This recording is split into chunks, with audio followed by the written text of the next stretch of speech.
autoinmunes.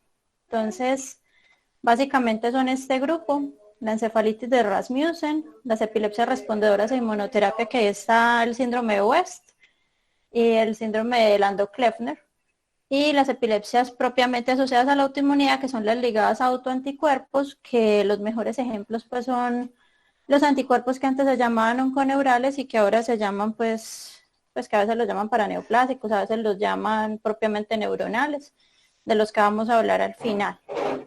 Entonces, para empezar, como les comentaba, a finales de 2020 se modificó pues como algunas cosas con respecto a los criterios de cómo diferenciar crisis sintomáticas agudas asociadas a encefalitis autoinmunes y las epilepsias propiamente asociadas a la autoinmunidad. Entonces, en general, las crisis sintomáticas agudas son las que siempre hemos conocido, que ocurren al mismo tiempo de ese compromiso agudo inflamatorio en el sistema nervioso, ¿cierto? Que ahí pues hay involucrados muchos autoanticuerpos que también pueden estar involucrados con la epilepsia asociada a la autoinmunidad, pero que no obligatoriamente tienen que generar epilepsia asociada a la autoinmunidad, ¿cierto? Entonces ahí están las epilepsias asociadas al anticuerpo contra el receptor de NMDA, todos los de los canales de potasio voltaje dependientes que están acá, los receptores GABA-B y GABA-A, los receptores de glicina, los de PPX y los receptores AMPA, ¿cierto? Y también pues para antígenos intracelulares, como todos los onconeurales, como el anti-HU, el anti-RO, anti-YO y todos estos, y el GAT65. En esto sí se considera que las crisis son directamente causadas por el proceso inflamatorio, ¿cierto? Y que generalmente con la inmunoterapia y con medicamentos anticonvulsivantes, pues los pacientes van a tener una mejoría de esas crisis, y a medida que se resuelva la encefalitis, pues también se va a mejorar la parte de la crisis, ¿cierto? Y vamos a poder suspender los medicamentos más adelante.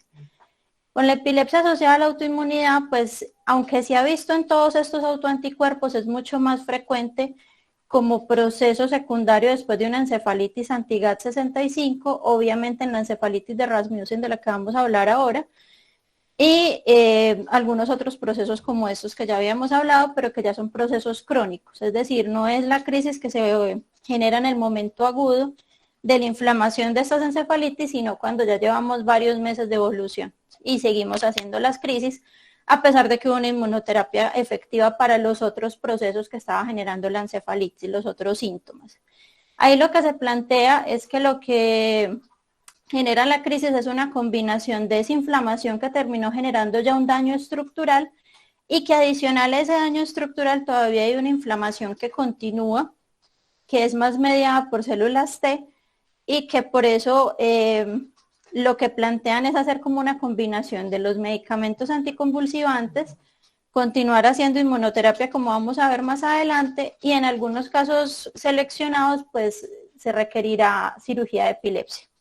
Estas epilepsias frecuentemente son farmacoresistentes y es posible que estén acompañadas de otros déficits cerebrales, especialmente déficits cognitivos a largo plazo.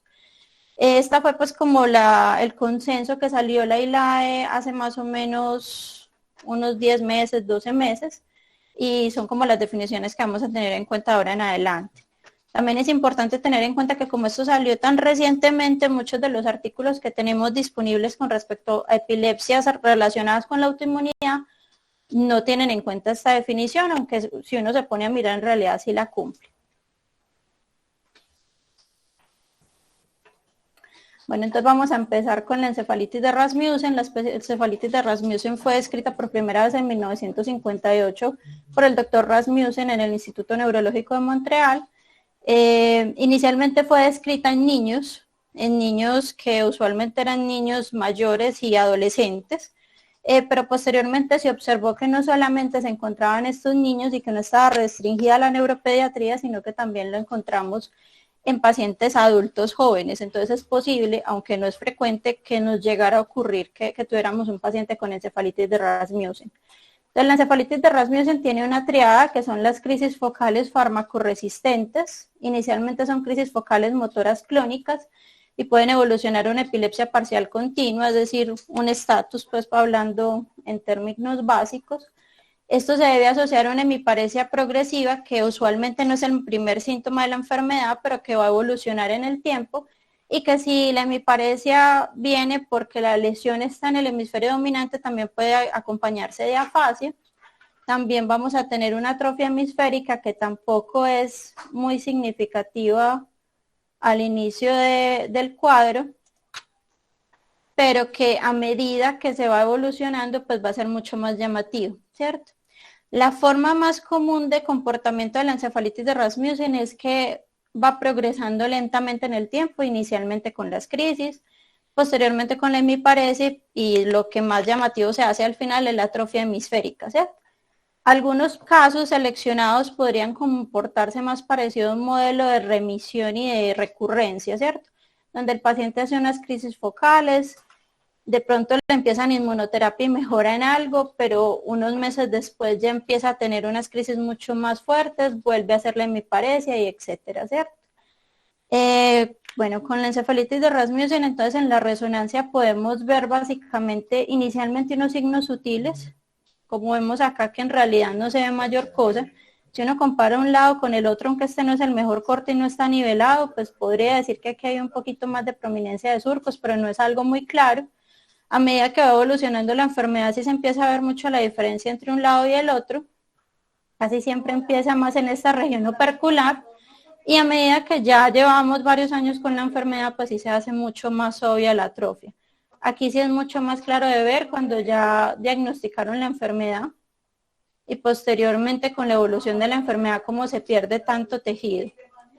Se considera que la encefalitis de Rasmussen ocurre por una combinación de un factor que es propiamente inflamatorio, del cual se desconoce cuál es la causa. Se cree que puede ser un proceso viral que activa todo y que termina generando un proceso parainmune, y que posteriormente ese proceso parainmune sigue una evolución adicional, por lo que se cree que es una combinación de inicialmente una inflamación, pero que posteriormente se terminan activando procesos propiamente genéticos del paciente que van generando esta atrofia progresiva, que es la que está generando las crisis y la hemiparesia. Con respecto al tratamiento, la encefalitis de Rasmussen, en realidad el pilar del tratamiento más que la inmunoterapia es la cirugía. Los estudios que se han realizado con inmunoterapia van más encaminados a los pacientes que todavía no han hecho propiamente la hemiparesia, en los que se intenta preservar función motora. Entonces, en esos pacientes inicialmente se intenta inmunoglobulina, esteroides a megadosis, plasmaféresis, ciclofosfamida, inclusive se han hecho estudios con tacrolimus, y lo que se ha encontrado es que sí puede llegar a prolongar la supervivencia de estos pacientes, pero no hay un buen control de las crisis, y de todas maneras los pacientes tarde o temprano van a evolucionar a la hemiparesia. Cuando ya los pacientes están con una hemiparesia, pues es un poco más fácil de tomar esa decisión de llegar a una hemisferectomía, ¿cierto? Que es básicamente pues hacer la resección, ya sea funcional o anatómica, de ese hemisferio que está afectado. Esta sí tiene una efectividad bastante alta en los pacientes con encefalitis de Rasmussen, con un 89% de control completo de crisis y de cese de la progresión de la enfermedad.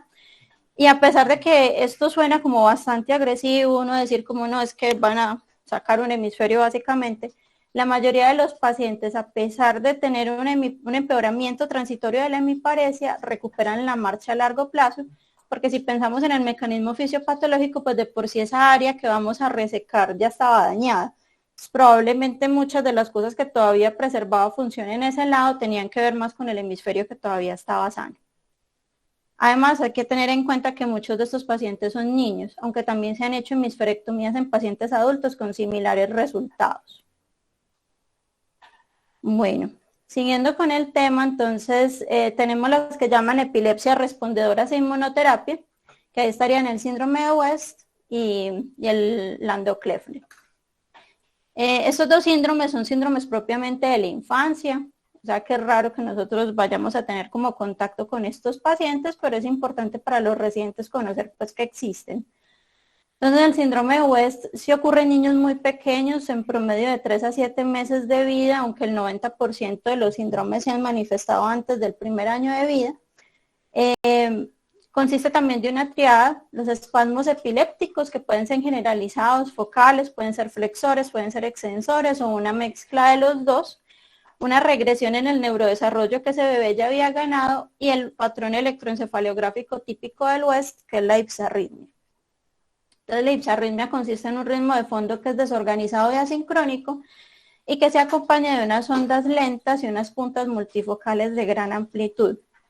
Como en todos los patrones electroencefalográficos, hay unos patrones parciales, hay hemipsarritmia y otras cosas, pero en términos generales esta es la definición. El síndrome de West, al contrario de lo que estábamos viendo con el Rasmussen, que sí tiene una etiología como muy autoinmune, con el West la etiología es muy variable. O sea, puede ocurrir en niños con complejo de esclerosis tuberosa, puede ocurrir en diferentes causas genéticas como las deficiencias de piridoxina. La mayoría de ellas son pues como patologías metabólicas propiamente dichas. También puede ocurrir en malformaciones del desarrollo cortical, como es el caso de los pacientes pues con displasias muy grandes.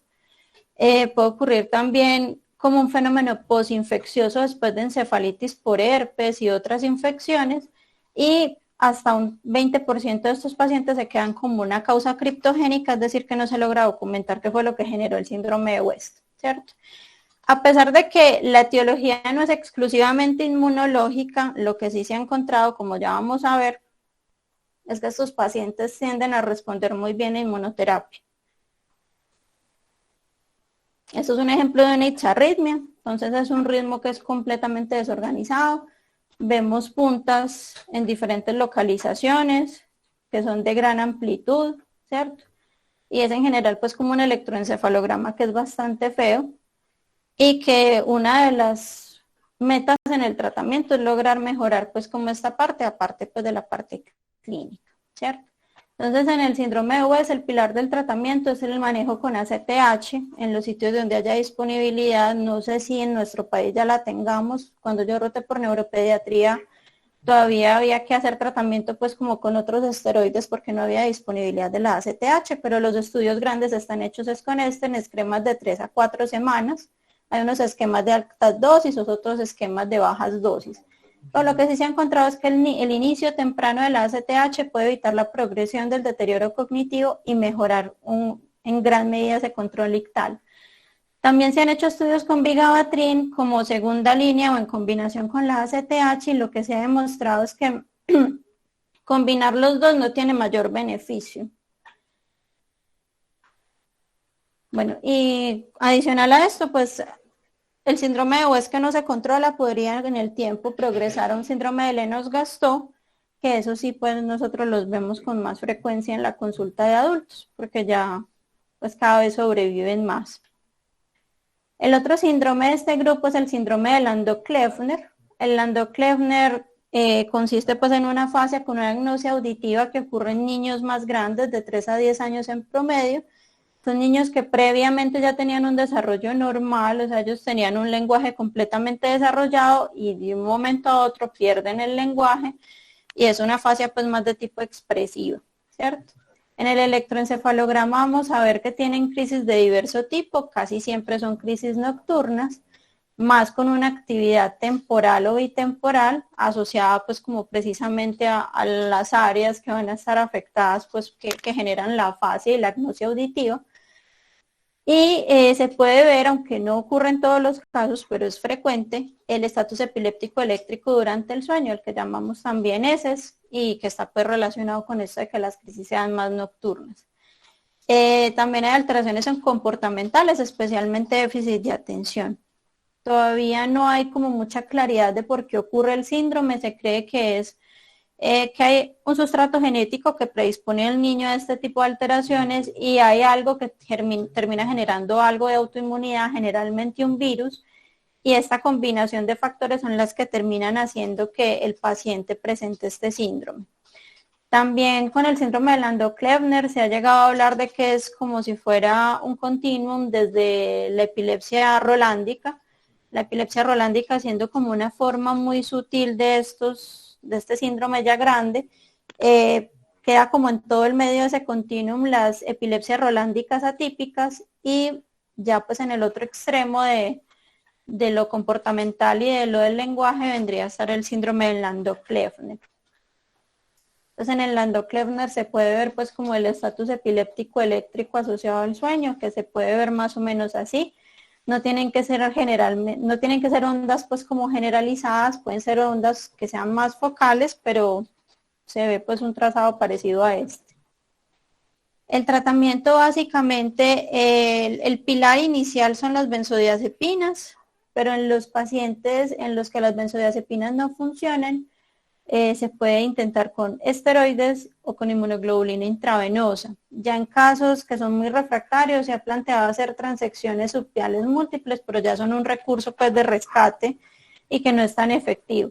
También se utilizan pues otras cosas como el metilfenidato en la parte de la déficit de atención, y se podría utilizar también terapia del lenguaje a medida que el paciente vaya mejorando de esa parte eléctrica del electroencefalograma y que por lo tanto vaya también mejorando de la parte del lenguaje. Entonces ya pasemos propiamente a las epilepsias asociadas a autoinmunidad que están relacionadas con autoanticuerpos, ¿cierto? Entonces, yo creo que lo que todos nos preguntamos en el momento en que estamos ante este tema es cuándo sospechar estas epilepsias, ¿cierto? Yo creo que eso es como una de las cosas que más nos interesa. Derivado de esto, el grupo de la Mayo Clinic, que son como los que tienen más estudios con respecto a epilepsia asociada a la autoinmunidad, empezaron a buscar entre sus grupos de pacientes y empezaron como a evaluar cuáles eran como las características comunes entre ellos.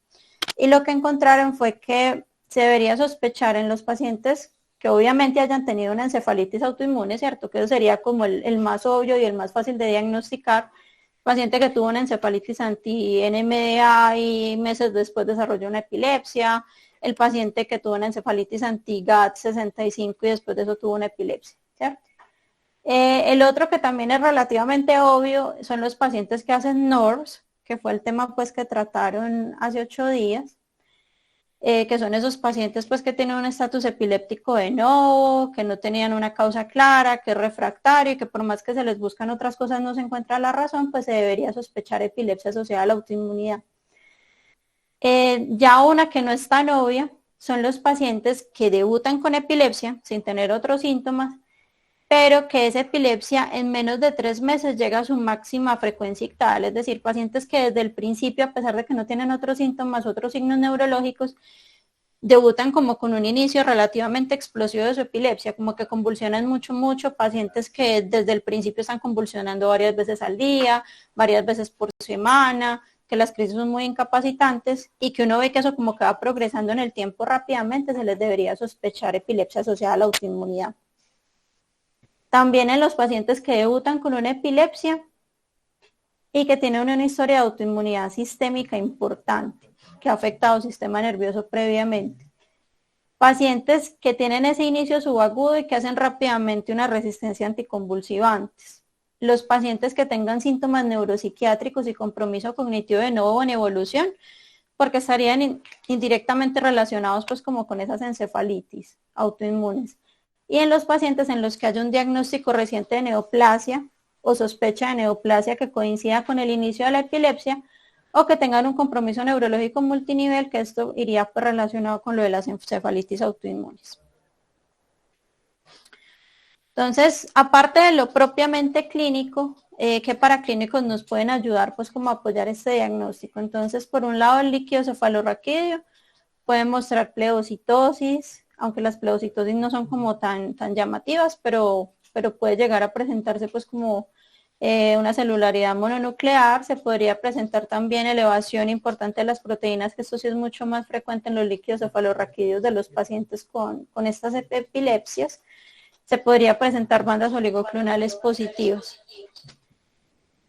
Bueno, también en la resonancia podríamos encontrar, como ya vamos a ver más adelante, hay ciertos patrones que indican más unos autoanticuerpos que otros, pero en general vamos a ver unas hiperintensidades en T2 y en FLAIR que son más temporales mesiales, pueden ser corticales, tanto temporales laterales como extratemporales, inclusive en algunas encefalitis pues van a tener un patrón que afecta más los ganglios basales. Listo.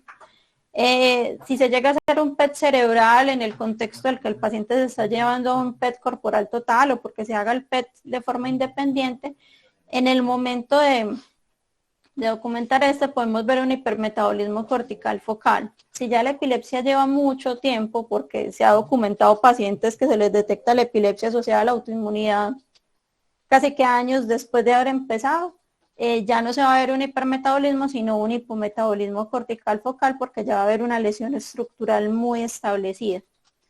También podemos encontrar autoanticuerpos sistémicos en caso de que estas epilepsias estén relacionadas con alguna de estas inflamaciones pues, sistémicas, como que por ejemplo esté asociado al lupus o que haya ocurrido después de una encefalitis de Hashimoto, en el caso de los anti-TPO. Y podemos encontrar también los autoanticuerpos neuronales intra o extracelulares. Entonces, de los anticuerpos voy a hablar como muy por encima porque como ya sabemos en la charla introductoria a este ciclo, la doctora Angélica Liscano hizo pues como mucha profundización en esa parte. Entonces, hay anticuerpos de superficie que en términos generales son los que mejor van a responder a la inmunoterapia, ¿cierto? Precisamente por la localización en la que están y porque no están tan asociados pues como los otros a una respuesta que es más mediada por células T. Entonces, en estos casos, pues cada uno de los autoanticuerpos tiene una relación específica con ciertos tipos de tumor. Ningún tipo de tumor es exactamente patognomónico, tal vez los teratomas de ovario y los anticuerpos anti-NMDA, pero sí hay unos tumores que se relacionan más unos con otros. Entonces, en general, pues los pacientes que tienen autoanticuerpos que tienen que ver con los canales de potasio voltaje dependiente, que ahí pueden ser LGI1 positivo, CASPR2 positivo o los que son negativos a los dos, que son los que tienen peor pronóstico desde el tratamiento, pueden estar asociados a carcinoma de células pequeñas de pulmón, a los timomas, a los adenocarcinomas de mama o de próstata, y eso pues nos puede ayudar como a focalizar un poco más como el rastreo tumoral, aunque pues como dicen inclusive en los artículos pues de la Mayo Clinic, casi siempre uno termina haciendo por lo menos un ataque toracoabdominal. En los casos en los que uno está sospechando que el autoanticuerpo que detecte está relacionado con alteraciones más propiamente pélvicas o de las mamas o de los testículos, pues vamos a enfocarnos más a ecografías de esas áreas. Y también si no se encuentra nada, pues terminarán en PET corporal total. Con los anti-MDA, pues entonces estaría pues el teratoma, que fue con lo que primero se documentó, pero también se ha visto en germinomas de testículo y neuroblastomas. Los anti-AMPA también se ve pues con diferentes tumores, y así como pueden ver acá. El único que hasta el momento no se le ha documentado un tipo tumoral que esté asociado a él, hasta por lo menos hasta donde yo sé, es el DPPX, ¿cierto? Los que tienen mejor respuesta desde la parte pues a la inmunoterapia son los que tienen que ver con el canal de potasio voltaje dependiente, especialmente los que son positivos a alguno de los dos autoanticuerpos, anti-NMDA, anti-AMPA, teniendo en cuenta que AMPA tiende a recurrir, hace como un patrón casi que de recurrencia-remisión. Entonces mejoran, pero en el momento en que se les va a suspender la inmunoterapia pueden hacer recurrencias, y en ellos es donde más se habla también de epilepsia autoinmune. Hay muy buena respuesta también con GABA-B, con GLU, y ya los otros tienen una respuesta que es más moderada, aunque también hay que tener en cuenta que estos autoanticuerpos fueron de los más recientemente reportados, y pues eso hace que tampoco tengamos tantas descripciones como tenemos con los primeros. Todos estos, cada uno tiene pues como sus detallitos desde la parte semiológica de causar ciertas cosas y otras no, que nos pueden orientar por lo menos desde la parte aguda a qué fue lo que ocurrió en ese momento. Entonces todos en general pueden generar encefalitis límbica, y que de ahí proviene en gran medida lo de la epilepsia posteriormente, pero cada uno va a tener como ciertas cositas. Entonces el EGI1 pues nos puede generar las crisis distónicas faciobraquiales, los dos pueden llegar a generar hiponatremia, puede haber un síndrome de Morvan más con el CASPR2 y así, ¿cierto? Y cada uno de ellos va a tener esas características que de pronto nos ayuda a diferenciar un poco desde la clínica. Ya los propiamente citoplasmáticos son los que no responden tan bien a la inmunoterapia. Entonces ahí estaría anti-HU, anti-MA1, anti-MA2 y todos estos, incluyendo el GAT65, que como la doctora Angélica nos recordó en la primera charla, pues es un anticuerpo que está bastante prevalente en la población. Inclusive cuando se los hicieron en un grupo grande de pacientes con epilepsia de diversa causa, hasta un 60% de esos pacientes tenían anti-GAD65 positivos, pero en títulos bajos, ¿cierto? Entonces, anti-GAD65 solamente se considera significativo para esta área de las epilepsias asociadas a la autoinmunidad cuando tiene un valor muy alto en plasma o cuando se logra detectar propiamente en el líquido cefalorraquídeo en niveles importantes. Los niveles importantes varían mucho de laboratorio a laboratorio y obviamente de acuerdo a las unidades. Entonces, en términos generales hablan de que valores por encima de 100 veces el valor normal para cada laboratorio se considera significativo para GAD65. Cada uno de ellos va a tener pues también una correlación con ciertos síntomas específicos, ¿cierto? Y ciertas características clínicas que nos van a orientar un poco más. Varios de ellos pueden tener recurrencias en el momento en que se suspende la inmunoterapia, entonces el más importante de ellos es AMPA, pero también puede ocurrir con CASPR2, con DPPX, puede ocurrir con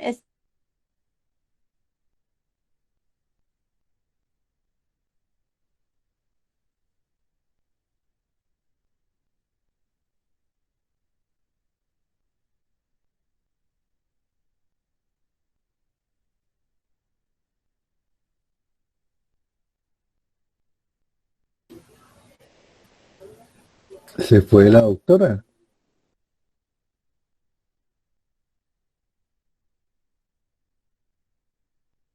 Flerian T2.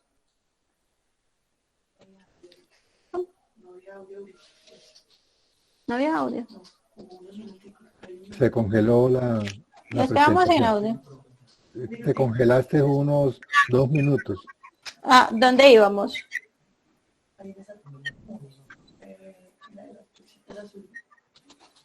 Profe, ¿en cuál?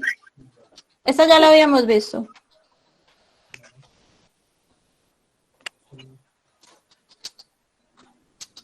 ¿O se congeló por acá? ¿O antes? Se congeló ahí. Ahí. Ah, ok. Bueno, entonces no nos congelamos mucho.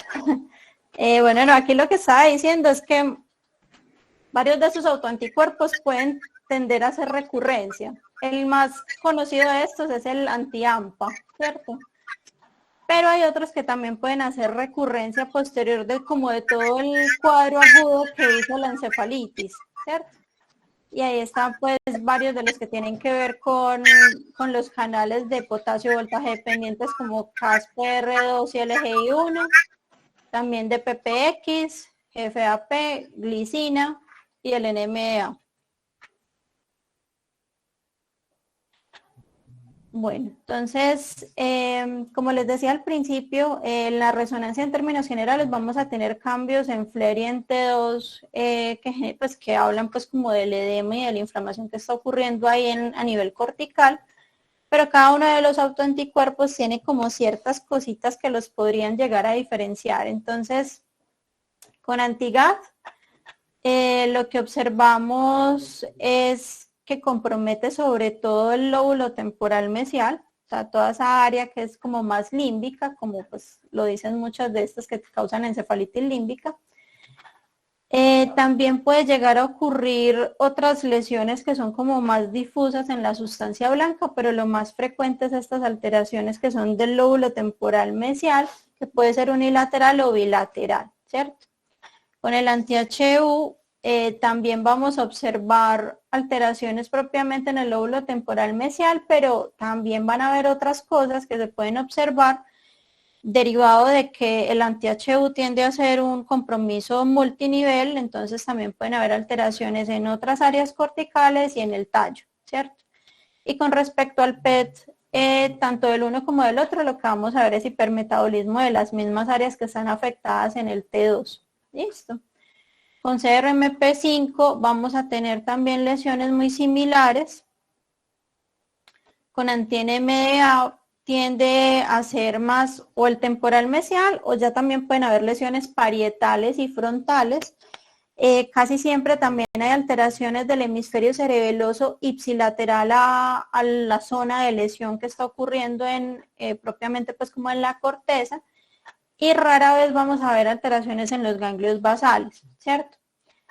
En el PET hay algo pues que llaman muy característico, que es que hay un patrón en el que hay como un hipermetabolismo muy importante frontotemporal que genera de una forma relativa un hipometabolismo occipital, entonces se ve un gradiente, ¿cierto? Con LGI1 vamos a observar nuevamente alteraciones del lóbulo temporal mesial, pero también podemos observar de forma característica alteraciones en los ganglios basales, especialmente en T1, una hiperintensidad en esa localización que con el tiempo se va a resolver. Y en el PET vamos a observar nuevamente pues hipermetabolismo en las zonas afectadas. Con GABA se ve más, es como una alteración parcheada en diferentes zonas de la corteza. Y con GABA B tendemos a ver más alteraciones en el lóbulo temporal mesial, que puede ser uni o bilateral. Nuevamente se ve hipermetabolismo en el PET. Con anti-AMPA vamos a observar alteraciones nuevamente en el temporal mesial. Entonces, como ven, no es que hayan unas características muy diferenciadoras, pero en algunos hay algunos detallitos que nos pueden pues como orientar un poco. Entonces, en anti-NMDA, a pesar de que una de las señales características es que afecta al temporal mesial, también pueden haber alteraciones en otras zonas temporales extramesiales, o sea, más laterales, o pueden ocurrir en otras zonas de la corteza. Entonces, el ejemplo que tenemos acá, que es un caso también de la Mayo Clinic, se observa de forma aguda en ese paciente que estaba pues con la encefalitis, esta alteración en la hiperintensidad en FLAIR, que es temporal lateral, inclusive cuando el paciente se lleva a T2 con contraste, se observa que hay pues como un contraste ahí parcheado muy leve en esa misma área, y que en esa misma época, cuando se hizo un PET, se encontró que había un hipermetabolismo importante representado aquí en rojo en esa misma localización.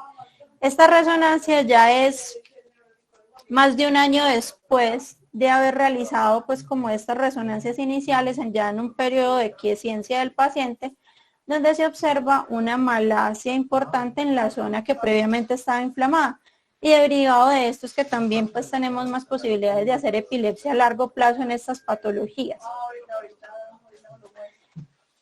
Con los receptores asociados pues al complejo del canal de potasio voltaje dependiente, pues como habíamos hablado, pueden haber alteraciones en el temporal mesial. Aquí hay un edema hipocampal pues importante en el lado izquierdo, pero al mismo tiempo pueden haber alteraciones en los ganglios basales, que se pueden ver como hiperintensidades en T1, pero también se pueden ver como hiperintensidades en T2, ¿cierto? No son exclusivas el uno del otro.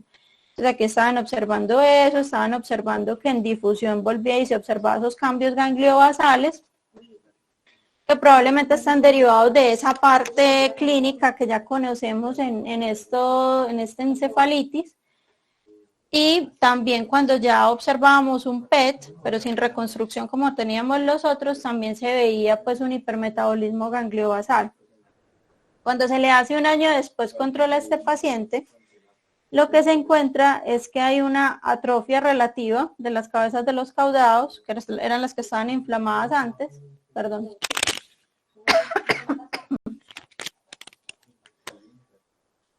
Tenemos también una atrofia hipocampal importante relacionada con esta inflamación que tuvimos en el pasado, y que cuando observamos nuevamente esta región gangliobasal, pues ya no hay la hiperintensidad que antes observábamos.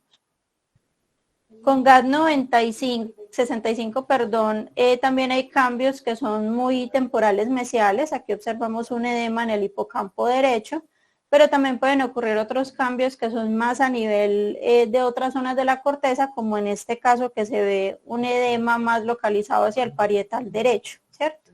Este es el mismo paciente, entonces tenía al mismo tiempo cambios en el hipocampo y cambios en la corteza parietal del mismo lado. En ese momento el cerebelo no se le veían mayores cambios, pero a medida que va progresando la enfermedad en el tiempo, se va viendo que persiste el edema propiamente en el hipocampo y se empieza a ver algo de atrofia en el hemisferio cerebeloso del mismo lado, ¿cierto? Cuando hacen un PET, pero este lo hicieron ya tardío, años después de que empezara la clínica, encuentran que hay un hipometabolismo tanto en el hemisferio cerebeloso, que ya se estaba atrofiando, como en esa zona del hipocampo del lado derecho. Y con los años, pues cada vez hay más atrofia en ese hemisferio cerebeloso, demostrando que pues esto es un proceso que inicialmente es muy inflamatorio, pero que posteriormente sigue progresando, ya teniendo unas características casi que degenerativas. Aquí tenemos otro ejemplo de un paciente que tenía, también con anti-GAD65, tenía cambios en la corteza orbitofrontal y tenía cambios también en el hipocampo del lado derecho. Esos cambios se correlacionaban con hipermetabolismos relacionados pues como con estas mismas áreas en el PET, y que también en la reconstrucción del PET se podía ver lo mismo.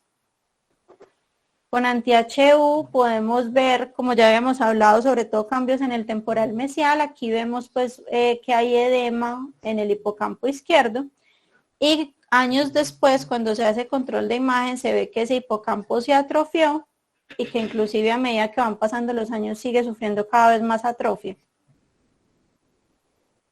Nuevamente enfatizando eso de que esto parece que inicialmente es un proceso muy inflamatorio, pero que con el tiempo se va volviendo casi que degenerativo. Nuevamente con CMRP5 pasa algo muy similar, edema en el momento agudo. Aquí están mostrando el PET que logró detectar el carcinoma de células pequeñas en este paciente en pulmón y que fue resecado con éxito. Pero un año después se le hace control a la imagen cerebral y se encuentra que ya no hay tanto edema, sino que ya lo que observamos es una atrofia tanto de la amígdala como de la cabeza del hipocampo, que va progresando en el tiempo, y que cuando ya se les hace PET años después, lo que se observa es un hipometabolismo derivado de ese daño estructural propiamente dicho. Con respecto al electroencefalograma, pues hasta donde conozco solamente hay un estudio retrospectivo que fue publicado en 2020, donde se intentó como reunir toda la información de todas estas epilepsias asociadas a la autoinmunidad. Tuvieron pues variedad de autoanticuerpos detectados, tuvieron hasta un 60% de pacientes que fueron seronegativos, que en esos pacientes se considera que lo más probable es que son autoanticuerpos que todavía no se han documentado adecuadamente. Y lo que encontraron en términos generales es que la mayoría de estos pacientes hacían, pues antes de hablar del electroencefalograma, tenían hiperproteinorragia, casi siempre niveles de proteínas por encima de 45. No había tanta pleocitosis, pero cuando ocurría eran niveles más bien bajos, entre 5 y 10. Casi siempre eran pues de predominio linfocítico. Entonces, cuando fueron a estudiar propiamente los electroencefalogramas, lo que encontraron era que a excepción del anti-NMDA, no hay como un patrón específico para todos estos autoanticuerpos. Lo que sí encuentran es que estos pacientes pueden hacer crisis clínicas, pero también tienen un porcentaje importante de crisis subclínicas, y la mayoría de estas crisis subclínicas ocurren durante el sueño, que es lo que ven aquí en esta barra en rojo. Entonces, esto también para enfatizar que en estos pacientes, para poder documentar adecuadamente cómo es la frecuencia ictal y cómo es el control ictal, deberíamos tener electroencefalogramas prolongados que alcanzaran a captar sueño para observar estas crisis subclínicas que fueron mucho más frecuentes en esas etapas. Las crisis clínicas sí tendían a ser muy durante el periodo de alerta, de vigilia del paciente.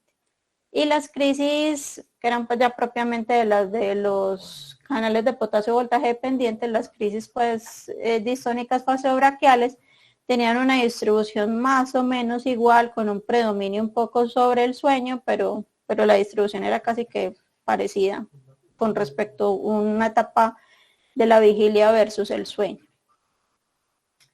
No encontraron muchas características como patognomónicas en esos patrones electroencefalográficos, excepto pues por el delta Broch extremo que se puede ver en el NMDA. Y desde la parte clínica encontraron que la mayoría de los pacientes hacían una sintomatología que era muy autonómica, también derivada de todo ese compromiso límbico que vimos en la resonancia y en lo que se ha documentado en los estudios patológicos. Entonces es muy frecuente que estos pacientes hagan crisis autonómicas como la piloerección, que hagan crisis de ansiedad, de miedo, que puedan hacer agitación importante durante la crisis, precisamente derivado de todos estos cambios emocionales, e inclusive con el SOX1, que es uno de los que no hablamos mucho, se documentó que tendían a hacer muchas crisis piloelectoras asociadas a pues como a estímulos olfatorios, que podían ser diversos de paciente a paciente. Bueno, ya teniendo como toda esta información, uno puede utilizar pues como unos puntajes que sirven para predicción de varias cosas. Entonces hay dos puntajes grandes, uno es el APE y el otro es el RITE. El APE básicamente lo que hace es buscar si hay pues como una posibilidad alta de que este paciente tenga una epilepsia de etiología autoinmune y que vayamos a detectar autoanticuerpos. Entonces da unos puntajes que podemos observar acá, que puntea por el líquido cefalorraquídeo, por la resonancia, por la documentación de una malignidad, porque las crisis sean refractarias, porque tengamos ciertos tipos de crisis específicas como las faseobraquiales, que tuviéramos un prodromo viral, porque muchas de estas pueden iniciar como un fenómeno casi parainmune, la disfunción autonómica que enfatizábamos tanto pues previamente, los cambios neuropsiquiátricos y que esto tenga como un inicio muy abrupto, ¿cierto? Esto máximo puede puntar 15 y lo que se encontró, esto viene pues también de la serie de casos grandes que tienen en la Mayo Clinic, de ahí fue que se validó y encontraron que puntajes mayores o iguales a 4 tienen una sensibilidad del 97% y una especificidad del 78.9% para diferenciar epilepsias asociadas a la autoinmunidad, ¿cierto? Y el RITE propiamente se aplica en los pacientes que ya sabemos que tienen la epilepsia asociada a autoinmunidad o que por lo menos tenían pues un puntaje alto y que queremos saber si tienen a priori una buena respuesta o una mala respuesta a la terapia, pues a la inmunoterapia. Entonces, nuevamente, es un puntaje un poquito más largo, entonces el máximo es 19. Ahí van a estar metidos entonces si detectamos los autoanticuerpos, si se logró iniciar la inmunoterapia antes de cumplir 6 meses de inicio del cuadro, porque se ha encontrado que los pacientes que logran un inicio temprano, y tempranos esos primeros 6 meses, tienden a responder mucho mejor que los pacientes que terminan siendo diagnosticados 1 año después, 2 años después. Nuevamente enfatizando que si uno toma pues el proceso inflamatorio de una forma todavía muy reciente, pues la inmunoterapia va a ser mucho más efectiva. Ahí tenemos nuevamente lo de la resonancia, la malignidad, el líquido cefalorraquídeo, que las crisis sean refractarias y cosas muy similares a las de este lado.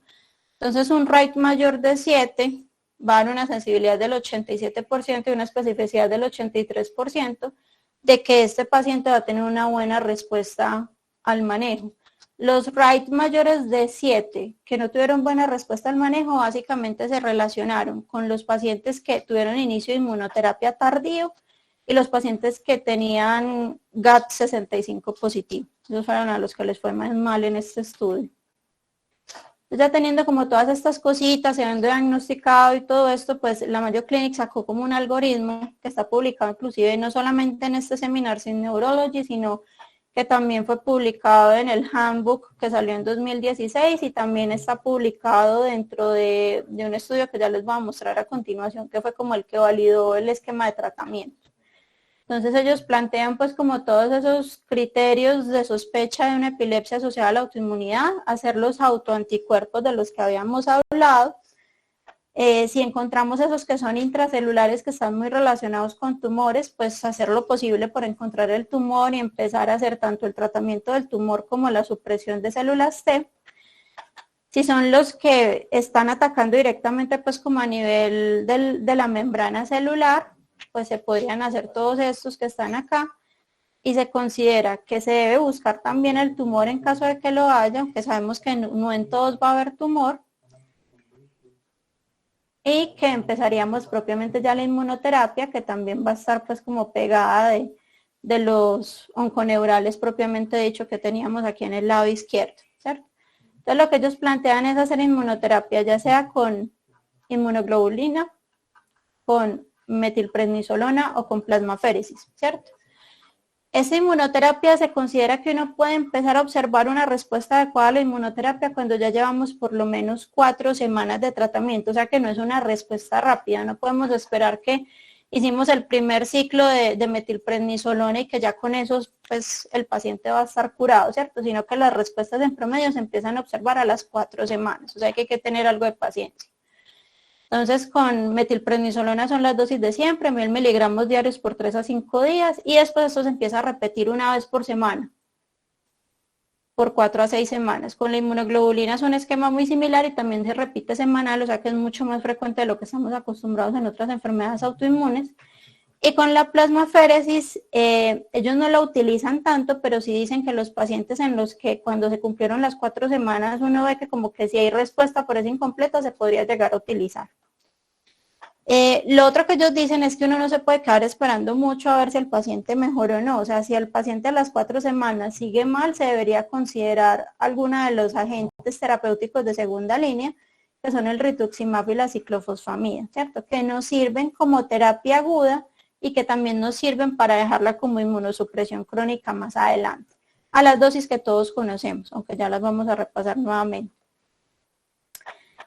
También consideran pues que si uno tuvo una buena respuesta, por ejemplo, con estos iniciales, uno debería continuar por 4 a 6 meses una terapia inmunosupresora, pero que ya se va descendiendo lentamente, ya sea con la metilprednisolona o con la inmunoglobulina, con la que tuvimos pues como la mejor respuesta, y recomiendan iniciar alguno de los inmunosupresores a largo plazo que son ahorradores de esteroide, como el micofenolato de mofetil y la satioprina, también a las dosis que todos conocemos.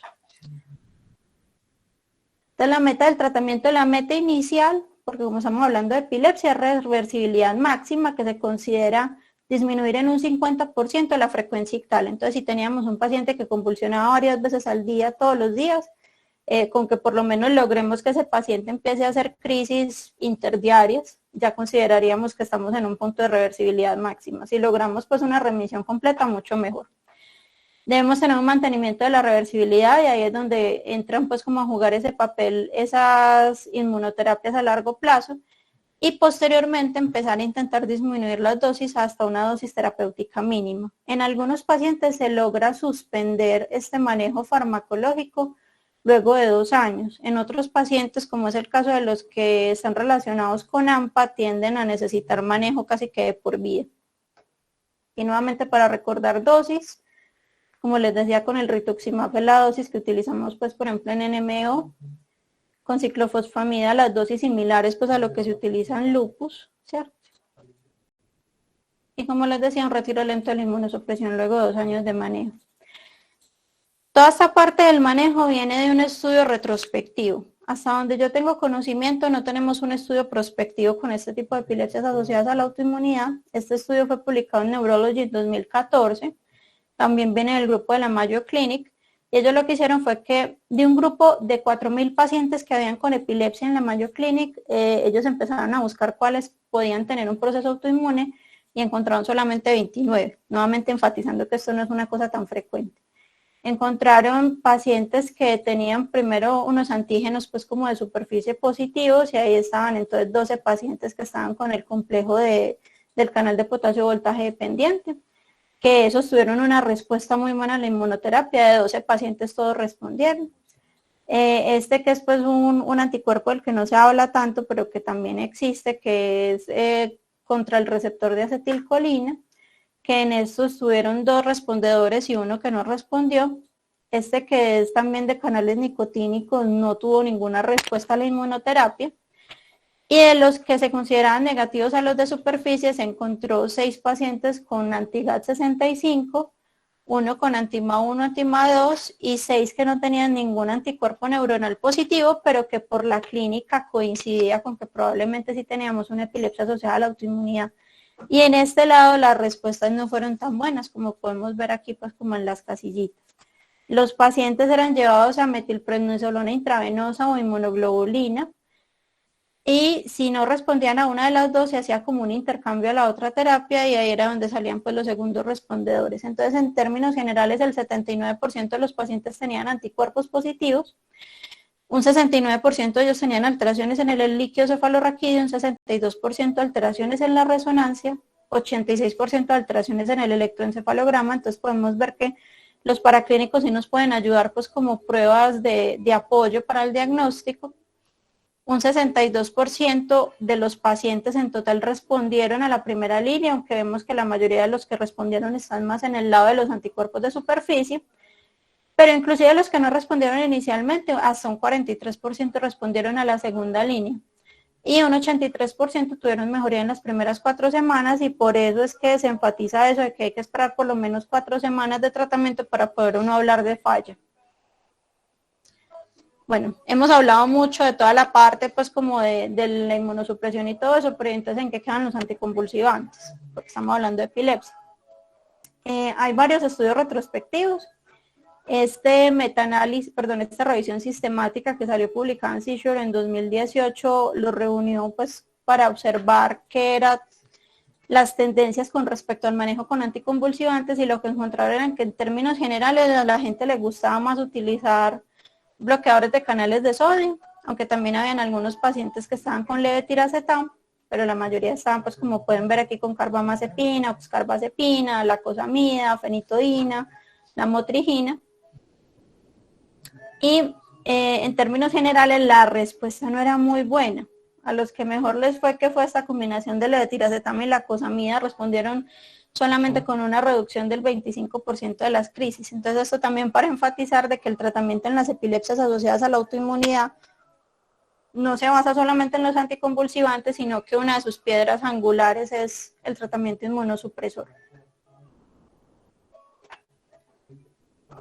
Bueno, muchas gracias. Eso era lo que tenía para el día de hoy.